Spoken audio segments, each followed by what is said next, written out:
Pessoal, tudo bem? Estamos aqui hoje para mais uma live.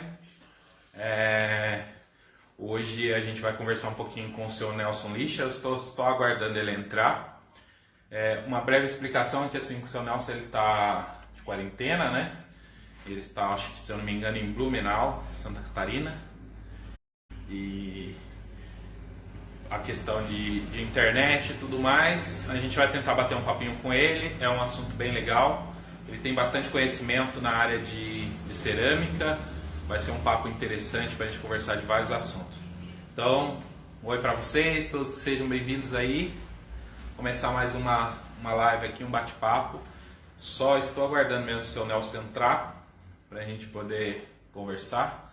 Deixa eu ver aqui se ele já entrou. Ainda não.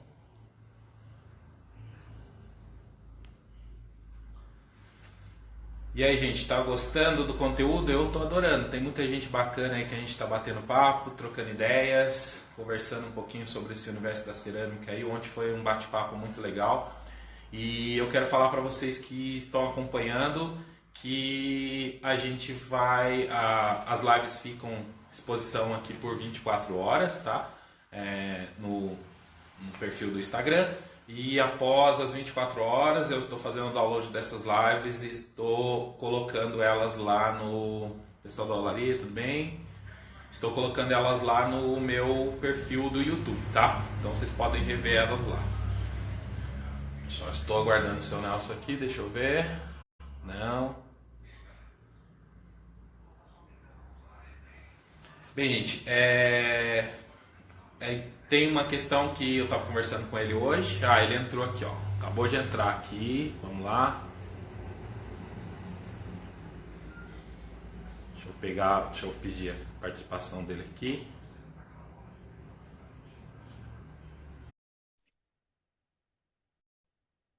Aguardando o seu Nelson entrar para a gente conversar.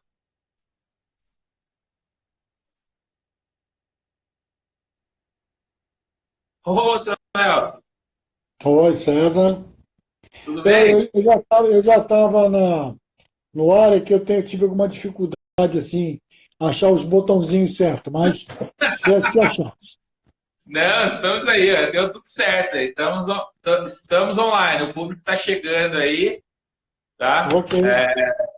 Muito legal, uma honra receber o senhor aqui e eu agradeço mesmo de coração. Quando o Caio falou que o senhor estava disposto, eu falou, que maravilha, hein? Vou poder conversar com uma pessoa que tem larga experiência assim, nesse universo da cerâmica, é muito bacana, tá? Legal, César. Eu que agradeço a oportunidade, sempre em parceria com o Caio aí, que nós estamos sempre na luta, ele sempre junto comigo.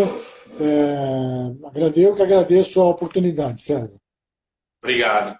Gente, o seu Nelson, assim, eu já já encontrei com o senhor nos Contafs, né?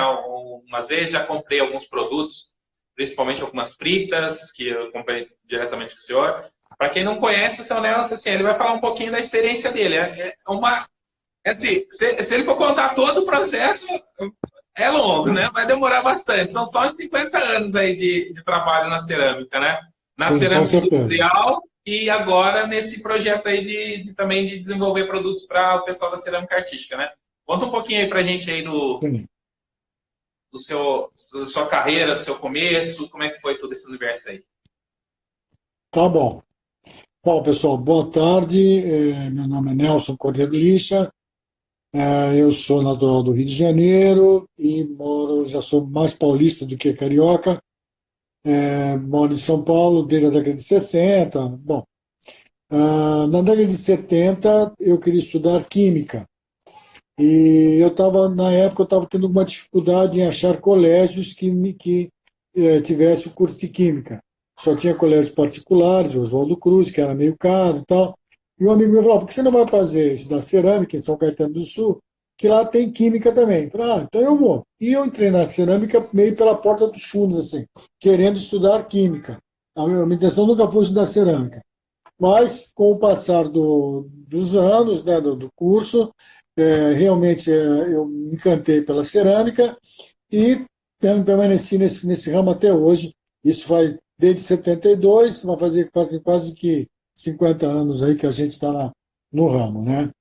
Então, durante a década de 70, a parte estudei no Colégio Ramon de Almeida Pereira, em São Caetano.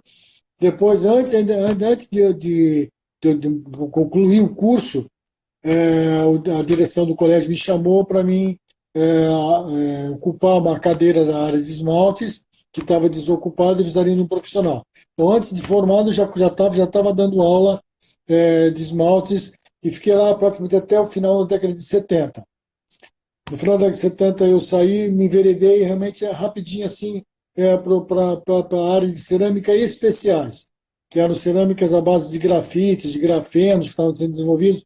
Fiquei durante 4 anos, né, nessa área e depois eu fui administrar uma empresa aqui em Santa Catarina que estava entrando num ramo novo, que era a parte de gás de madeira, né, porque não tinha energia.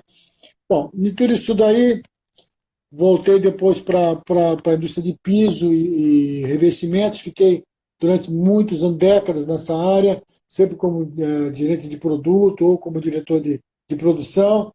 E nos últimos 5, 6 anos, por uma série de fatores, eu larguei a indústria, por cansaço, por exigências, eu larguei o ramo de pisos e, na época, eu tinha montado numa unidade, junto com uma empresa muito grande lá aqui de São Paulo, uma unidade para pequenos consumidores, que é o artista cerâmico. A pessoa que compra Uhum. lá 100 graminhas de esmalte, 50 graminhas de corante, e nós tínhamos montado uma unidade. E foi quando eu conheci o Caio, que eu conheci, perguntei para o Caio o que ele precisaria na loja dele para vender. O que ele precisaria? Qual é a matéria-prima que ele precisaria? Que produtos que ele precisaria? E foi quando eu conheci o Caio e foi quando começamos a trabalhar junto. Esse projeto dessa multinacional não deu certo, eles cancelaram esse projeto e eu continuei com o Caio a desenvolver produtos para ele, assim, informalmente e tal. E hoje estamos numa Aham. parceria já faz já de algum tempo e aí esticou para contar, e sem contar que a família dele, do seu Pascoal, que eu já conhecia há muitos anos já, e o Caio vai ser maravilhoso trabalhar com eles. Mas é isso, então Você quer essa colocar o celular em alguma posição para ficar mais tranquilo para o senhor? tá meio, meu celular está caindo, meio numa. Eu vou tentar achar um jeito aqui, César. Deixa eu ver se Vai agora lá. ficou bom assim. Não, tá Ficou ótimo. bom? Tá ótimo. Tá ótimo. Tá. Ele está Pega tudo. caindo. Ele está caindo é porque ele está correndo aqui em cima da minha, do meu apoio aqui, cara. E pior que eu testei antes de começar, hein? Cara. Tranquilo. Tranquilo. Deixa eu ver se eu consigo apoiar aqui, César. Bom, eu vou segurar aqui, César. Bom, então é isso, César. Então essa foi mais ou menos assim uma apanhado bem rapidinho da minha vida profissional no termo de cerâmica, né? É isso. Bem rapidinho mesmo, porque depois, quando a senhora falando 50 anos, né, não dá para contar as histórias, então eu não aguentei hoje dar risada. Tem bastante. Mas tudo bem, vamos lá. Então, o pessoal estava perguntando o que a gente vai comentar aqui hoje. É que assim, com o seu lixo dá para a gente falar de um monte de assunto. Tem uma experiência vasta em diferentes passagens na parte da cerâmica, né? Porcelanato, porcelana, esmalte, um monte de coisa. Mas eu pedi para ele para a gente falar um pouquinho hoje sobre. Deixa eu pegar aqui. Um pouco sobre engobes, né? E ele tem até um artigo que ele escreveu aqui na revista Mão na Massa. O pessoal pede bastante para falar sobre esse assunto. Confesso assim que não é a linha de trabalho minha, eu gosto mais de esmalte, não trabalho tanto com engobe, faço muito pouco, mas essa tabela que o senhor passou aqui na revista, eu já passei para muitas pessoas, porque tem muita curiosidade para tentar desenvolver os esmaltes, os engobes e tal, mas não é o meu forte. E também tem uns outros assuntos sobre granilhas que a gente pode falar, né, que é interessante. Mas dos engobes, principalmente, primeiro eu queria perguntar para o senhor, eu sei que tem na cerâmica industrial, é usado bastante os engobes também, né? Em outros aspectos que a gente não usa aqui. Fala um pouquinho sobre essa história dos engobes, para o pessoal entender Tá. a realidade. Latiu aí, Bom, ela latiu aqui. é, na realidade, César, talvez os engobes tenham sido assim, o primeiro, botar isso entre aspas, o primeiro vidrado usado na cerâmica no mundo inteiro. Na realidade, o engobe que é? Antigamente, nos primórdios da utilização da cerâmica, primeiro eles faziam a cerâmica normal e depois eles escavavam na cerâmica para marcar a a sua arte, a sua obra. Depois eles perceberam que se eles pegassem argilas de tons diferentes daquela que eles estavam utilizando e cobrissem essas cerâmicas, eles conseguiriam aderir essa argila no corpo principal, na argila principal. E isso que foi que gerou os engobes, gerou as pesquisas de engobes. Então, assim, o engobe, na realidade, ele foi desenvolvido primeira coisa, por arte. Você botar uma outra cor em cima de uma peça cerâmica que você estava fazendo. Não teve outra função. Depois, além da arte, aí passou pela parte a estética. Como, o que eu poderia fazer? Marcar o utensílio que eu estava usando. Para cada tipo de utensílio teria uma cor diferente. Então, o engobe foi o primeiro esmalte que foi produzido. Então, vamos passar um pouquinho. Então, primeiro, vamos pegar lá os sumérios, depois os egípcios. Eles pegavam vários tipos de argila, vários tipos de carbonatos, de calcários, eles moíam finamente e depois aplicavam ou por água, né, adicionava água e aplicava por pincel, ou então adicionava óleos vegetais, óleos de animais, gorduras de animais, para aplicar em cima das peças. E queimavam. Essa foi a ideia principal.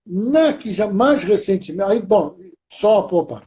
Depois, passando a parte já mais rudimentar, a parte egípcia, a parte a suméria, surgiu na Grécia Antiga, os oleiros, quando eles faziam os utensílios domésticos para vender, eles queriam diferenciar qual era o utensílio de quem era quem. E aí eu fabricava e eu tinha a minha marca. Então, eles começaram a pegar outras argilas coloridas, um tipo de engobe, e passar em cima da peça que eles tinham feito. E assim que surgiu a terra sigilata. Sigilata vem de sigilo, quer dizer, selo. Então, assim, foi quando as pessoas começaram a pegar, faziam a peça numa argila, vamos lá, vermelha, cor de tijolo, depois eles pegavam uma outra argila, um outro carbonato, um outro mineral, moíam e aplicavam sobre essa peça, que é essa peça argilosa, vamos dizer assim, e marcava a peça. Então, o engobe também, depois do engobe, teve uma derivação para a terra sigilata, que é o engobe. Não é, tecnicamente, ele é um engobe. Ele pode ter uma outra denominação, mas ele é um engobe. Tá? Então, assim, isso foi nos tempos primórdios. Mais recentemente, o engobe começou a ser usado muito na indústria de piso e revestimento, em função que o engobe, a primeira função do engobe foi cobrir a base cerâmica. Por exemplo, eu trabalho com argila terracota. Poxa, a terracota é marrom. Toda cor que eu jogar em cima dessa argila terracota, o marrom, esse tom avermelhado, tijolado, ele vai me roubar a cor. Então, havia necessidade de se cobrir essa argila, essa cor cerâmica, com material branco. Daí que surgiu os engobes. O engobe, atualmente, o engobe na indústria de piso, revestimento, ele é uma cobertura da base cerâmica. Então, assim, para corrigir os esmaltes também, né? Para dar correção nos esmaltes também, para agir como uma correção para a camada de esmalte, né? Tudo isso. Né? Exatamente. Senão você teria que gastar muito esmalte, né? Para você cobrir uma peça, vai, 30 por 30, uma peça plana. Você tem que gastar muito esmalte. Então, eles jogam esse engobe por cima, que dá além de nivelar a superfície do material, eles diminuem o consumo de esmaltes. E outra coisa, que é mais importante, é que o engobe ele faz o papel de uma tela de pintura. Ele é a tela de você pode botar o que cor que você quiser, que ele vai aceitar. Ele não vai roubar a cor. Então, na realidade, no Brasil hoje, o engobe ele é muito utilizado como se fosse uma tela de pintura, para você aplicar Aham. o teu. E hoje o Aí, Brasil talvez seja um dos países que mais tem a área de engobes desenvolvidos no mundo inteiro. No mundo inteiro. legal. Então, aí, basicamente, assim, por exemplo, né? Aí, que estavam falando ali. O engobe é produzido, a maioria, né, que eu conheço, o pessoal faz,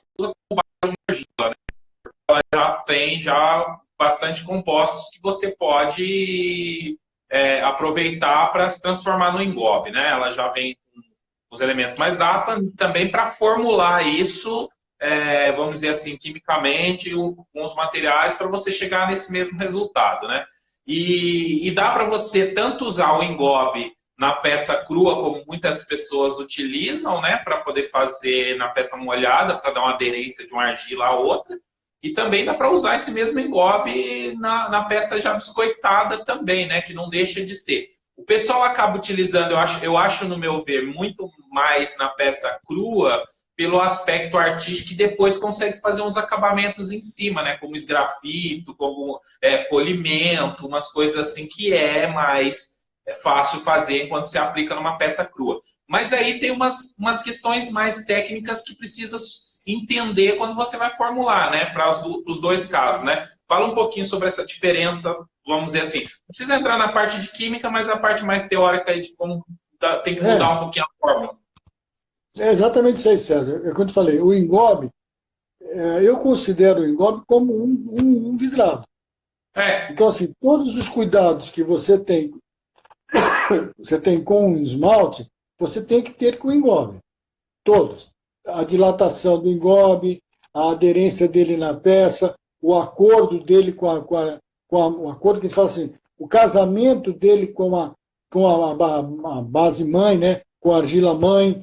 Então, é como se fosse um vidrado. Todos os cuidados você tem que tomar. Independente se a peça vai ser no biscoito ou se vai ser na peça crua. Tá?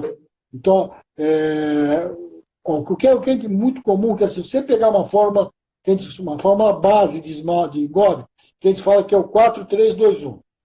É 4 partes de argila, 3 partes de vidro, 2 partes pode ser um feldspato, e uma parte de quartzo. é, Com isso você faz qualquer engobe.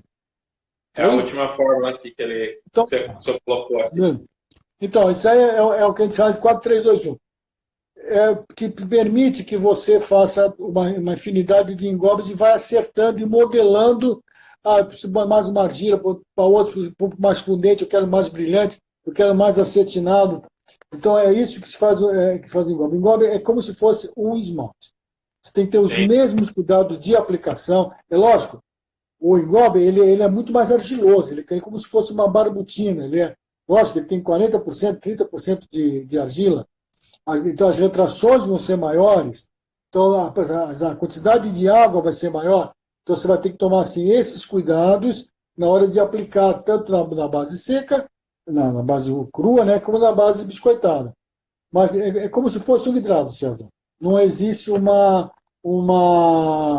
é, é, tem que ver, não é que não existe, tem que ter esse cuidado nos engobes. Não é porque só feito de argila, não, não, tem que ter cuidado. O bom, que o engobe, com um pouquinho só de pesquisa, um pouquinho só de, de cuidado, você faz uma infinidade de materiais, entendeu? Muito mais sim. barato de você colorir argilas. Então, É, o consumo, o corante é muito mais caro, a quantidade de corante é mais cara. Então, no engobe, você pode fazer uma série de engobes de várias cores e aplicar em cima da tua peça. E brunir, polir, dar acabamento, escavar, esgrafiato. Aí vai a infinidade. Tanto, e a vantagem. tanto na peça crua como na peça queimada. E o legal do engobe, só para fechar esse quadro, é um baita de um produto para recuperar peças de biscoito. Você tem aquele biscoito que não ficou muito legal, está meio picado, está meio... Entendeu? Vai lá, passa, é como se fosse uma massa corrida. Passa aquilo em cima do teu biscoito, esmalta, vai embora. Tá, né? Resolve bastante coisa. Então, é bem isso mesmo. Por isso que o pessoal busca bastante esse negócio no engobe, porque igual, por exemplo, quando eu trabalhei em Cunha, né? Quando eu trabalhei com o Alberto Cidrais, e ele fazia muito trabalhos com engobe bem simples mesmo, que era uma coisa muito mais... Era muito fácil, né? Porque ele achou uma argila que seria de cor diferente, ele fazia essa aplicação, né? A gente não se preocupava, então tinha esse resultado. Fora que tem outros aspectos, né? Se você deixar ele, por ele não ter muito fundente, não ter não ter muito formador de vidro, você consegue um aspecto que o pessoal gosta, né? Que é aquele tom mais acetinado, mate na peça, que dá um efeito muito legal do engobe. Eu acho que é muito isso. Eu penso assim, quando me falam, gente, eu falo, engobe não tem muito segredo, você tem que ir adaptando para o seu tipo de trabalho, né? Exatamente, é isso mesmo, César. A única coisa que a gente sempre alerta é assim, que a argila que você vai compor o teu engobe, normalmente, a argila que você compõe o teu engobe, normalmente, isso não é uma regra, mas 90% dos casos, ela tem que ser levemente mais fundente do que a tua argila original, que é a tua argila que você vai cobrir. Por quê? Ela tem que ser um pouquinho mais fundente para ela aderir como vidro na pedra. Quando isso não é possível, você lança a mão de você colocar uma frita ou um esmalte qualquer. E outra coisa legal, tem um esmalte lá que está meio sobrou, deu errado. Puta, mistura com argila, um pouquinho de quartzo, um pouquinho de feldspato, faz um esmalte, vira um engobe. Aquele engobe lá perdido, aquele esmalte perdido lá, que deu errado, não sei o quê, vira um engobe. Joga um pouco de argila fina moída, você faz um engobe. É isso. O engobe é muito versátil, né? A vantagem do engobe é a versatilidade que ele te dá. E, além do mais, de ser um grande auxiliador que ele tanto serve em ser uma tela em branco para você, como ser uma massa corrida para você retificar peças. Né? Engobe, é isso. Então, gente, é bem simples. Aí, por exemplo, que o pessoal se liga muito, aí depois tem aquela questão de colocar cor. Aí, para você entrar com cor no engobe, se você gosta de fazer um trabalho de cor, aí acrescentar os corantes, né, que você conhece aí no mercado. Tem os corantes inorgânicos ou os sintéticos que são fabricados, que é muito interessante para você colorir engobe. Tem que tomar um certo cuidado com a quantidade que se usa, né, também. Tem os corantes minerais naturais para você também pode estar usando, né? Então tem essas opções para colorir também o engobe, né? Tem um mix aí que dá para brincar bastante. O que tem que ter que tomar cuidado é o seguinte, por exemplo, se você vamos pegar um óxido. Se você colocar um óxido num engobe, normalmente esse engobe ele vai ter a cor física daquele óxido. Vamos supor, você pega um engobe de cobalto, vai. Ele é preto, azulzinho e tal. Você pegar e colocar no engobe, ele vai ficar aquela cor.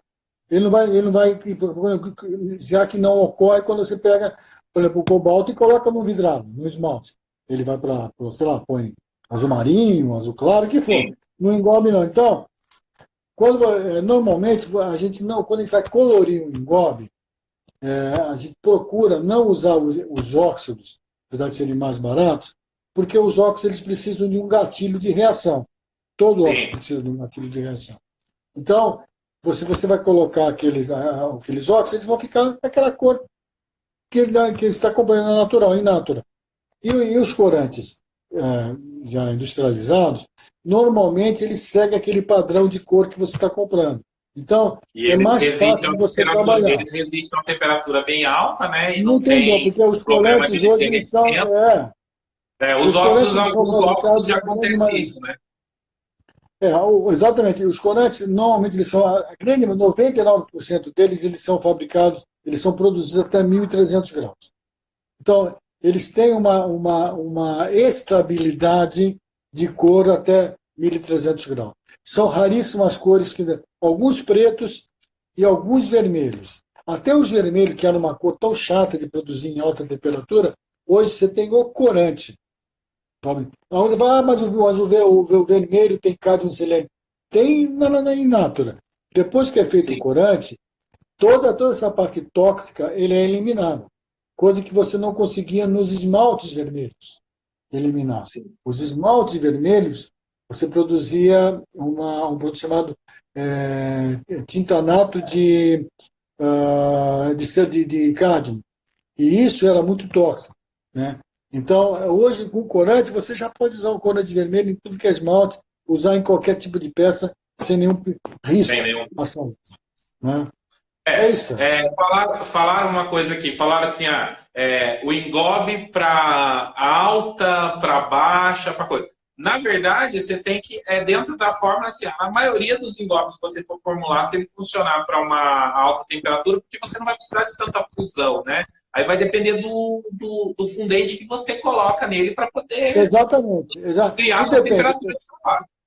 Depende da argila que você vai usar como base do seu engobe e do teu fundente que você vai usar como fornecedor, formador de vidro. Entendeu? Isso. Então, você tem que pegar qual tipo de fundente você vai usar. Se for um fundente muito duro, o teu engobe pouco vai fundir. E se a tua argila for uma argila extremamente aluminosa, as argilas brancas, que são as mais procuradas para se fazer engobes, elas têm a tendência de ser luminosas. E quando elas são luminosas, normalmente elas têm, o ponto de fusão dela é muito mais alto, indiferente dessas argilas de taguá, terracota, né, que tem o ponto de fusão mais baixo. Então, assim, por que a gente procura argilas mais brancas, claras? Que é para trabalhar no caso da tela, para formar a tela, né? Para não ter nenhum tipo de interferência. Então, todas as argilas. No Brasil não é um país rico em argilas plásticas brancas de baixo ponto de fusão. O Brasil tem boas argilas brancas, mas de alto ponto de fusão, riquíssimas em alumina, que eleva o ponto de fusão. Então, consequente, quando você vai fazer um engobe, normalmente você parte de uma argila branca. Hoje tem a São Simão, tem umas outras, o São Pascoal vem de uma argila francesa, muito boa para esse tipo de trabalho de engobe. Então você tem lá essas argilas brancas e você coloca o corante que você quer. E pega a frita, lá o esmalte, a sobra de esmalte que você tem, coloca lá, mistura, você vai ter um bom engobe. Eu garanto que você vai ter. Então, gente, para muita gente que está ouvindo, entende bem o processo de esmalte e vê essas nomenclaturas. Só para você entender, quando ele fala de fundente aí, o frito, é um elemento que derrete a uma temperatura bem mais baixa, né? Bem mais baixa do que aquela que a gente está queimando, e força toda aquela mistura também a derreter para poder fazer a fixação desse engobe. Então, essas fritas são variadas no mercado, esses fundentes, esses esmaltes, porque você pode usar, igual ele falou, tem um pouquinho de esmalte ali que você tem e derrete na sua temperatura, você usar ele para fazer esse derretimento junto com... Exatamente. Usar uma frita específica, né?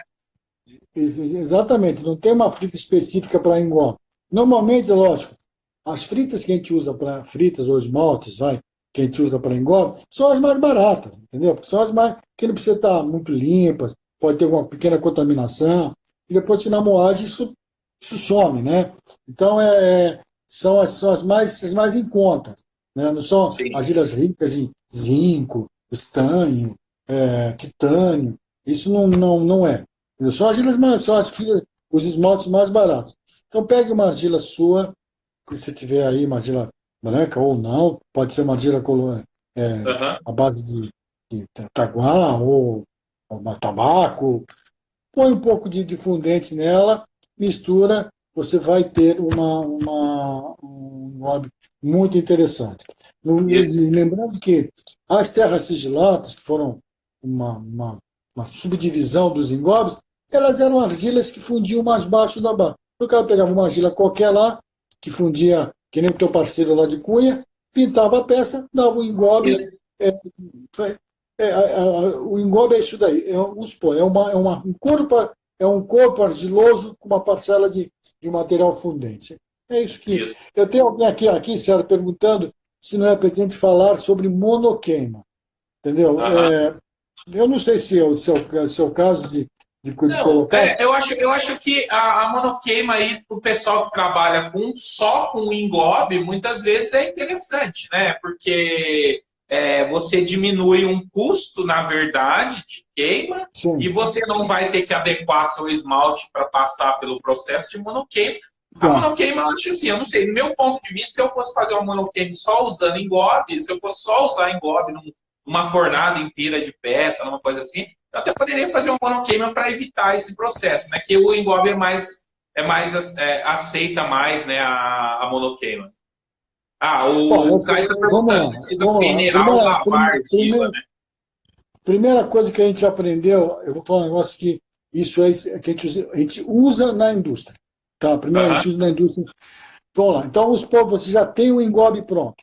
Você já tem o engobe, você foi lá, você testou o teu engobe, você pegou a sua argilinha lá, ou botou o seu corante lá dentro, pegou sua sobra de esmalte, ou a sua frita, você tem o engobe pronto. Então, você tem a tua peça que vai queimar, vai. tornilolada. Você, César, tornilho. Primeira coisa que a gente faz, a peça tem que estar extremamente seca para você aplicar o engobe. Ela tem que estar seca. Ela não pode ter partícula de água entre a superfície da peça com a camada de engobe. E de preferência, o interessante é você ter a peça quente. Quando você aplicar essa peça, o engobe na peça, você dá uma pequena aquecida na peça. Para quê? Que quando o engobe entrar em contato com a peça, o que a peça quente vai procurar? Ela vai procurar a água que está no engobe. Quando ela vai procurar água, ela vai absorver com maior rapidez essa água do engobe. O engobe vai penetrar mais fundo na peça. E ele penetrando mais fundo na peça, ele vai dar uma camada mais homogênea e sem risco de quebrar, trincar. Essa é uma técnica que a gente usa na indústria. A gente aquece a peça antes de aplicar o engobe. Então, é lógico, Interessante. porque é lógico, você tem uma peça um pouco mais quente, se você tem uma peça muito úmida, ou úmida, com umidade, água com água, entendeu? Eles vão pegar, uma não vai ajudar a outra. Então você tem que ter uma peça mais quente para que ela chupe a massa, chupe a água que está no engobe mais rapidamente e leve esse engobe para dentro da peça. Então você vai ter uma camada, primeira coisa, vai ter uma superfície mais lisa, mais uniforme. E você vai ter uma peça mais compatível. O teu engobe vai ser mais compatível com a tua base. Isso aí que o senhor está falando seria para uma peça biscoitada ou Não, para uma não, peça numa crua? monoqueima. Numa Monoqueima. monoqueima. Numa Monoqueima. monoqueima. Então você pega a tua peça que você torneou lá, secou. Você vê primeiro, César, você tenha a certeza que a peça está seca, bem seca.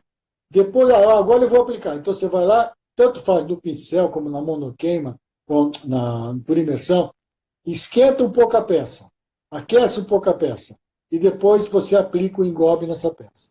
Você vai ver que...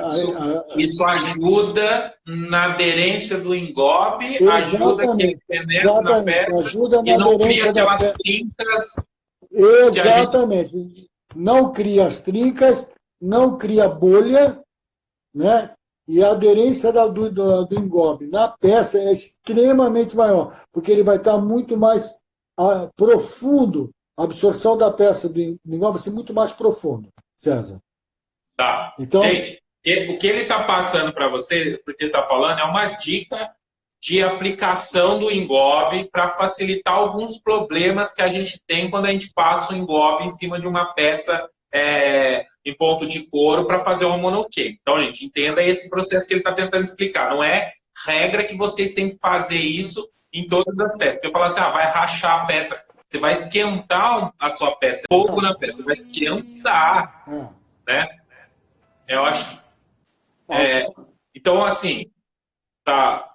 Deu algum problema no áudio? Não. Então, é o que ele está explicando. É um processo para vocês aplicar um engobe numa peça em ponto de couro para poder fazer uma monoqueima para facilitar e evitar alguns erros de aplicação que acontecem.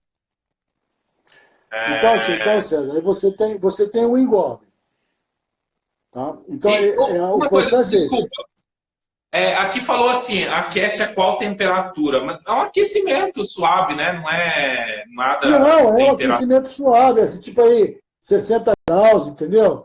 Grau 55 graus, 50, até Tiver um 55 graus. soprador térmico, alguma coisa assim para soprar, alguma coisa para esquentar, não é? Gente, não é colocar no forno e coisa, não, mas assim, por Não, exemplo, eu é até um tenho forno de aquecimento. cozinha quando eu preciso dar uma esquentadinha leve, mas um soprador térmico, Não, você nem um negócio pode. que esquenta um Vamos lá, pouco. vamos partir assim, César. Se você aquecer demais, a hora que a água do engobe entrar em contato com uma peça muito quente, ela vai evaporar e vai criar bolha, vai criar Aham. vapor. Não é o que você quer. É em torno de 50 graus, 55 graus, mais ou menos, que até 55 graus você consegue manipular sem luva, sem nada. Você consegue pegar na mão a peça e aplicar. Um pouquinho mais para pegar com a garra e tal, mas é nessa faixa, 55, 50 graus. Isso é só uma dica para vocês terem uma peça mais uniforme, César. Tá? Uma aplicação mais Não, uniforme. Então, porque são três fases, na realidade, César. Uma coisa é você conhecer a tua peça. A tua peça que você isso. torneou. É uma coisa. Conhecer a argila, conhecer. A outra coisa é você conhecer o engobe que você vai aplicar na peça. Então, é uma outra fase. Então, vamos supor, você fez a peça, conhece a argila. Fez o engobe, aplicou em cima da tua peça, independente se no biscoito ou se na peça crua queimou. Ficou legal? Então, agora, a outra fase é a parte que é aplicar o esmalte, se caso queira, em cima do engobe. Que pode ser também. Então, assim, pode ser, o que pode acontecer assim, pegar uma peça crua, botar um engobe, e esmaltar. Entendeu? Mas tudo isso são acertos, são individuais. Você tem que bater papo em cada fase. E tem vezes É. que você não consegue. Tem vezes que a tua argila inicial não se dá bem com o esmalte, ou o esmalte não se dá bem com o engobe. São conversas individuais.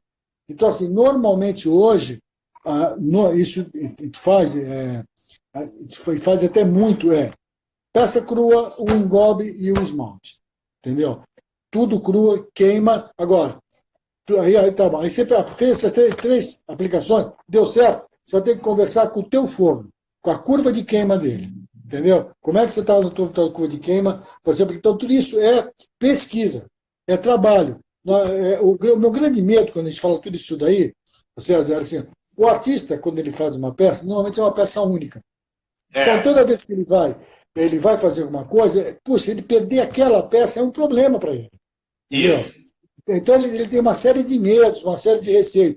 Por isso que eu falo, antes de fazer qualquer tipo de tentativa, vai na pesquisa. Pega um pouquinho, pega uma pecinha, queima, põe o esmalte, faz, aplica o esmalte, queima, depois faz o esmalte, então aplica esmalte, engobe a peça.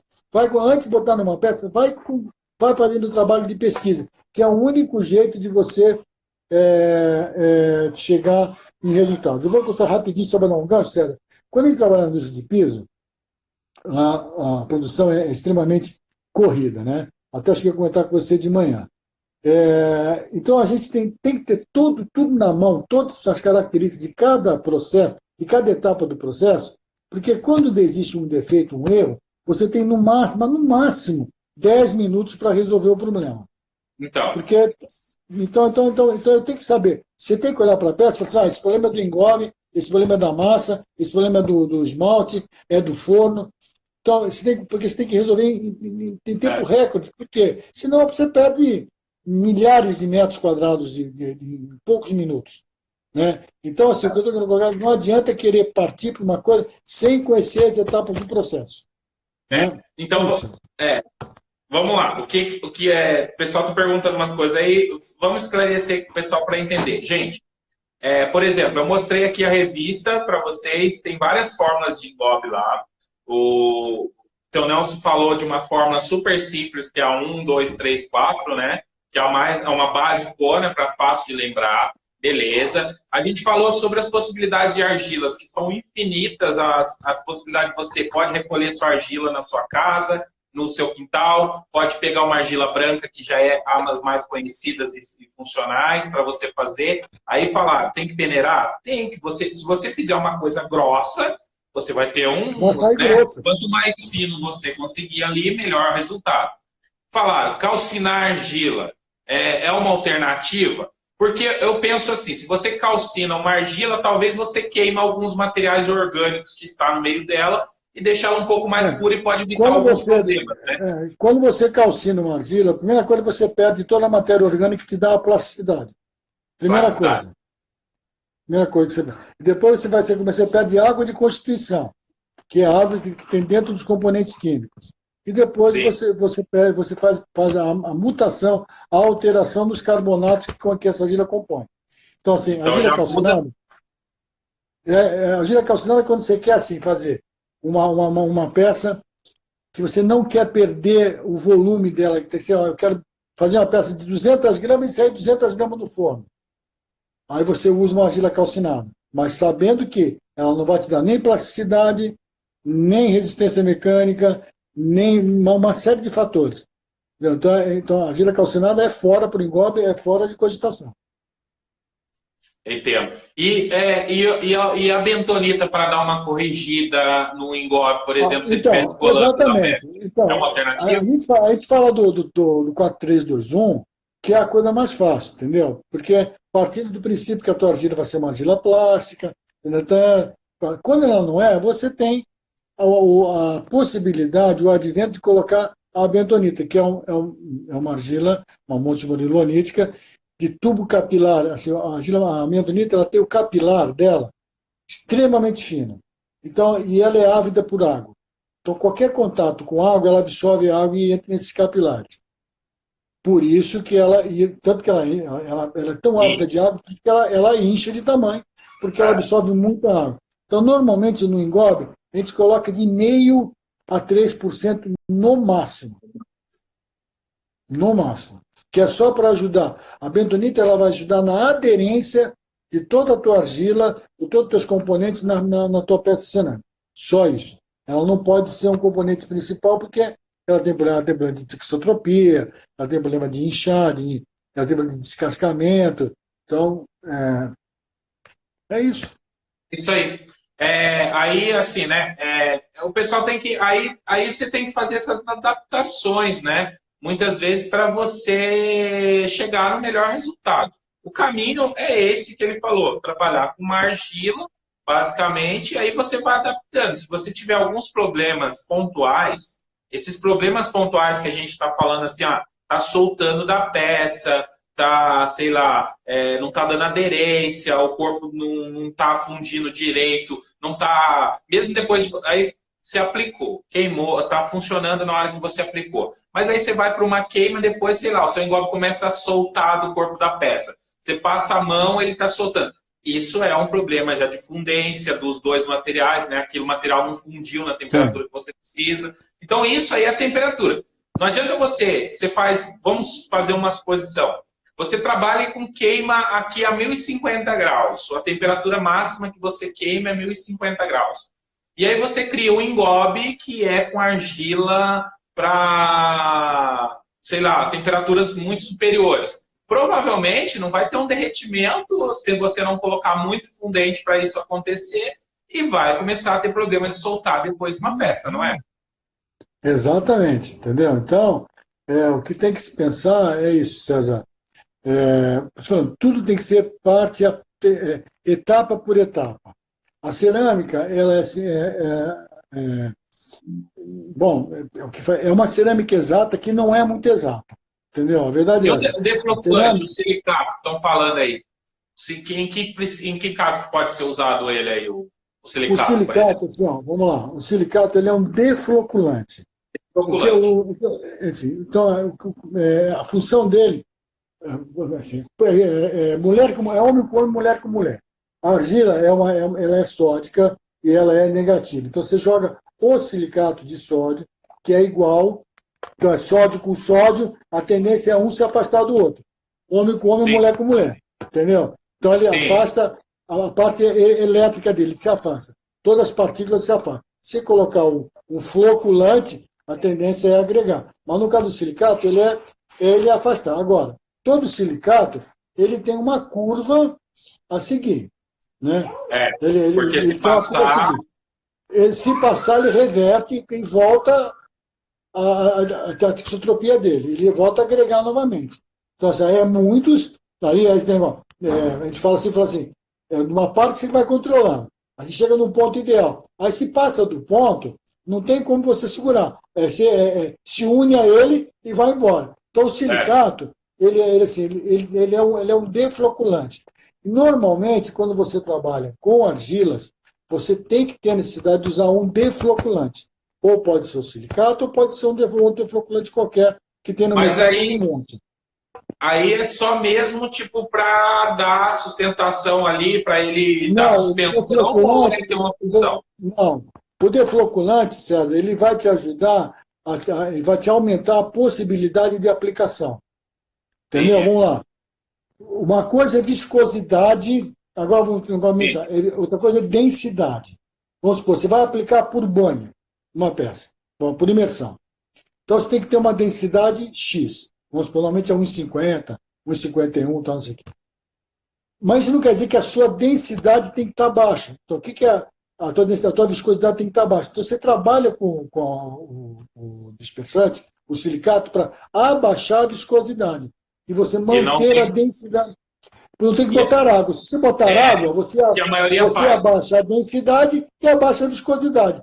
Você botando um defloculante, você abaixa a viscosidade, mas não abaixa a densidade.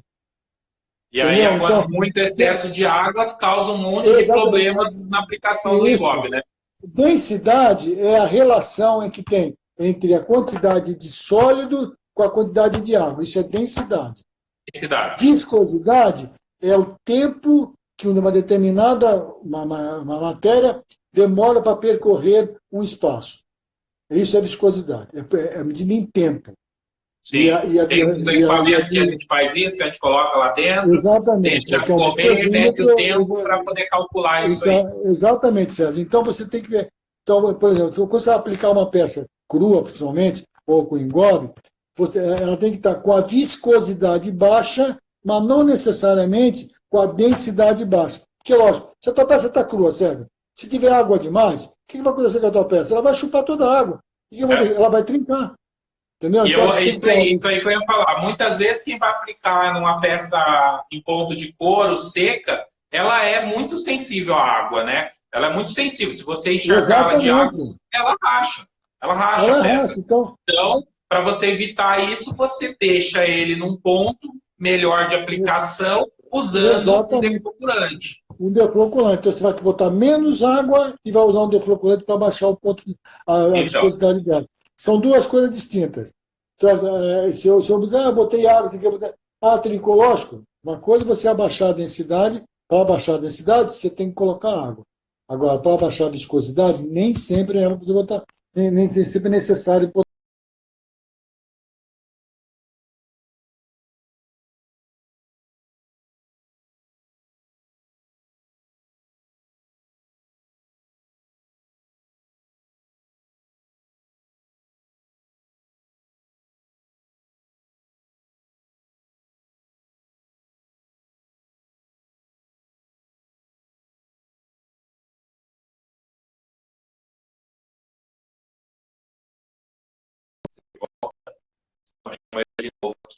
Uma peça, você pegar um silicato, botar em água, passar numa peça crua, né, sem queimar, ele cria um pequeno filme em cima da peça. E quando você queima, por ser rico em sódio, né, ele cria um pequeno filme, ele dá uma pequena vidrada. Então, as pessoas acham que o silicato usa para um monte de coisa. Você pode usar um monte de coisa, mas a função principal do silicato dentro da cerâmica é defloculante. Entendi. Deu uma cortada na hora que o senhor estava falando um pouco do silicato no final, no começo lá, que o senhor estava falando da película, do fio, deu uma cortada na internet do senhor, mas a gente ficou sem essa... o silicato, quando você compra o silicato, ele tem um aspecto de uma cola viscosa, de um mel grosso, né? Isso. Então, tem pessoas que usam o silicato para impermeabilizar a peça crua. Então, eles pegam a peça, passam o silicato em volta e deixa secar e você pode fazer pequenas aplicações de outras cores, e aquela peça onde você não quer que aplique, que pegue esmalte, o silicato dá uma pequena impermeabilizada. Tá? Ou então você pode queimar a tua peça que estava crua, passar um silicato, ele dá uma pequena vidrada. Ele vidra um pouco por causa da quantidade de sódio que ele tem. Então, assim, ele é usado para colas cerâmicas, ele é usado para algumas alternativas, mas o principal na cerâmica é dispersante. Dispersante. A Carolina está falando sobre temperatura de engobe, a gente já falou sobre isso, mas só para vocês entenderem. A temperatura do engobe que você vai trabalhar vai depender do seu tipo de queima e da argila. Da argila que você usa, e depois quando você agrega um fundente para poder corrigir a aderência dele. Então, não tem como falar assim para você, ó, todos os engobes são de alto, todos os engobes são de baixo. Não. As fórmulas que você vai trabalhar. É lógico. Então, se você pegar um engobe, colocar mais fundente de baixo, você vai ter um engobe de baixo. Fazer ele mais para baixo. Lógico. Foi que o Larusso acabou de colocar ali, ele falou assim, eu faço um engobe com 50% de, se eu não me engano, de feldspato e uma argila. Mas ele queima cone 10, né? Ele queima 1.300 graus. Então, tipo, o feldspato ali já é o fundente já agrega um monte de coisa, né? Eu queria que todo mundo tivesse a possibilidade de queimar com cone 10, entendeu? 1.300, 1.280. Pô, sabe, o que tiver que acontecer, vai acontecer, entendeu? Acabou, resolve o problema. Não que é fácil, não, mas é uma facilidade. Você, quando quer, por exemplo, fazer um engobe, só feldspato e argila, putz, o cara tem baixar o custo completamente. Mas é isso aí. Textura de engobes. Eu acho que a textura de engobe, né, vai ser muito o material que você vai usar, você vai agregar. Não sei se dá para falar sobre...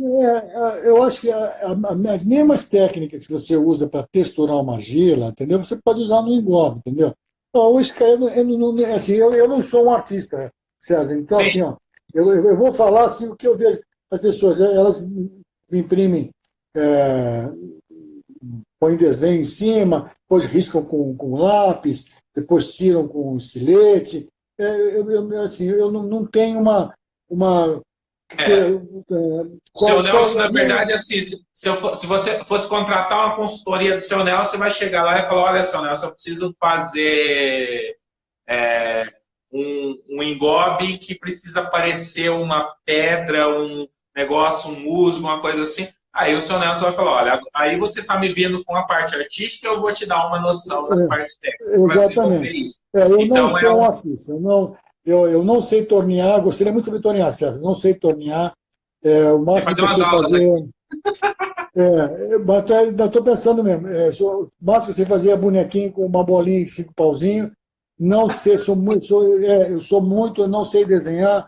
Então, artisticamente, agora, eu posso te falar como você chegar em alguns efeitos. Mas assim, a textura, assim, como é que eu dou? Não sei. Eu posso te falar? O Caio colocou aqui, ele colocou porque o senhor sabe e o senhor vai falar a respeito, que ele já sabe. Engobe reativo. O que está para... reativo com granilhas. Então, assim, o Caio é das granilhas. Vamos falar das granilhas aí. Os engobes reativos, você tem que pegar essa frita que você vai usar, esse esmalte que você vai usar, você tem que ter um esmalte extremamente reativo, muito fundente. Então, você tem engobes reativos. Né? Então, explicar para o pessoal que não está na coisa. Reativo, o que vai ser ali? Vai ser um engobe com um teor grande de derretimento, de fusão, que se movimenta. Ele vai ter um ponto de fusão, não via de regra, você tem um engobe...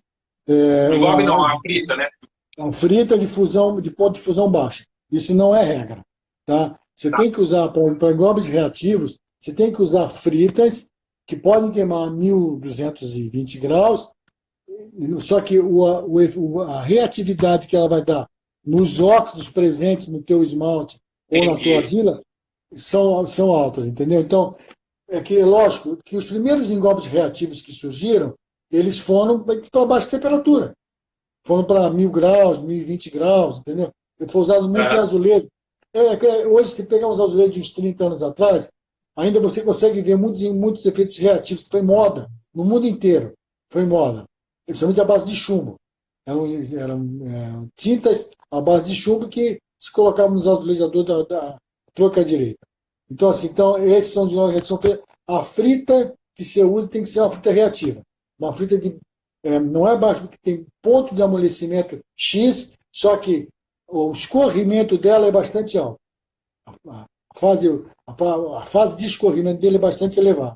Então você usa, pode ser frita para 1200. O Caio tem umas granilhas agora que foram feitas para, assim, por exemplo, vou voltando lá nas fritas rapidinho só.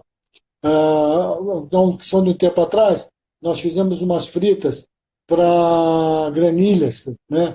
E eram de média temperatura. Era para 1150. Foi mal furunado isso daí, porque ficou no meio, entendeu? Então, você tem granilhas e fritas de baixa temperatura, ou você tem fritas de alta temperatura. Granilhas no meio, fritas no meio, não dá muito certo, entendeu? Se você. Não é a mesma coisa nem outra. Aí, se você coloca em baixa temperatura, ela fica dura demais. Se você coloca em alta temperatura, ela ferve. Então, assim, você tem que achar a frita correta. Volto a falar. Melhor coisa assim para você fazer testar o engolpe, César, é pegar aquele esmalte que deu errado, aquele pouquinho de esmalte que está sobrando, pega aquele esmalte lá e começa aquilo como base do teu engolpe. É a melhor, daí pega aí 40% de argila, põe um pouquinho de quartzo, 10% de quartzo, põe de 20%, aí você pode. A 4, 3, 2, 1 tem essa possibilidade. Você pode inverter. 40 de argila, você pode botar 30 de frita, de esmalte, né? 20 de feldspato e 10 de quartzo. Aí você pode, mas ficou duro demais, inverte. Aí então você vai botar 40 de frita, 30 de argila, 20 de feldspato. Assim, vai ser 4 produtos só que você pode ir brincando até chegar numa quantidade, no efeito que você quer. Eu quero ele mais viscoso, quero que ele pegue, ele crie montinhos. Aumenta o quartzo, que é um formador de vidro, e também aumenta a viscosidade, para dar esses efeitos tipo pedra-sabão. Então, você aumenta um pouquinho o quartzo, então, para ficar um pouco mais viscoso. Então são 4 componentes: argila, frita, feldspato e quartzo. Você pode brincar com cada um deles. Pessoal, novamente, assim, a gente... eu sei que assim, tem muita pessoa que faz cerâmica, não está no mundo do esmalte, e aí escuta essa palavra frita e começa a entender, pensar em batata frita e um monte de coisa. Batata frita, essa coisa toda, né? Então, essa é uma frita, dificuldade. rapidamente define uma frita. Então, quando nós fomos discutindo, eu pensei nessa dificuldade. Então, assim, vamos rapidinho. Os primeiros esmaltes que foram desenvolvidos foram esmaltes de alta temperatura. Ponto. Tá? Foram para queimar 1.200, 1.300, 1.250 graus. Só que, com o passar do tempo, houve necessidade de se ter esmaltes que brilhassem, né, com temperatura mais baixa, que são econômica. Tá?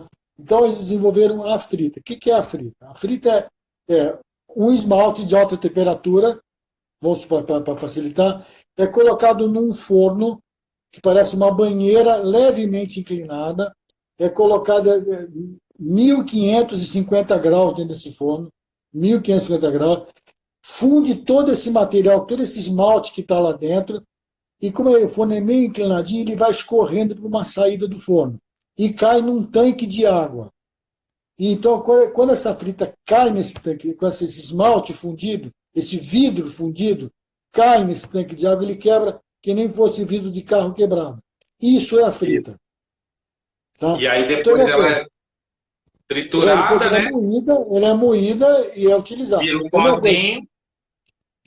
Porque você pegar um vidro de janela.